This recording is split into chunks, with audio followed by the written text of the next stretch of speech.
क्यों हो रहा है आंखों से मीठा तूने खिलाया वो तेरी मलमल की कुर्ती गुलाबी हो गई मैं चली चाल कैसे नवाबी हो गई Hi, my name is Raisa, and I highly encourage people to come and join us at Vicious Vicinity.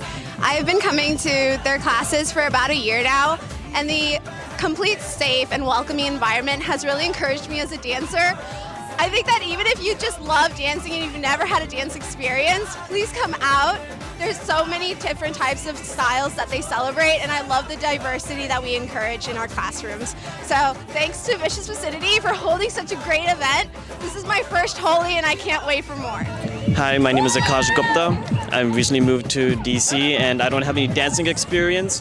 And coming to this first class made it really easy to learn, pick up the steps. They broke it down, so I highly encourage you guys to attend. Even if you may not have any experience, the teachers are very helpful in breaking down everything. So I will highly encourage all of you to attend.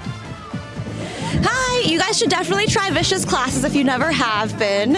They're super welcoming, they're super warm. I always feel very safe and encouraged. It's always a good time.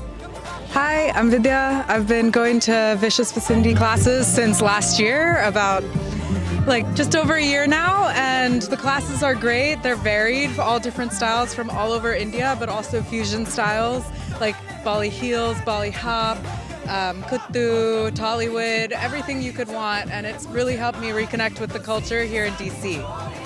Hi friends, my name is Krishna, and this is me after our Vicious Vicinity Holi workshop in partnership with Comma DC.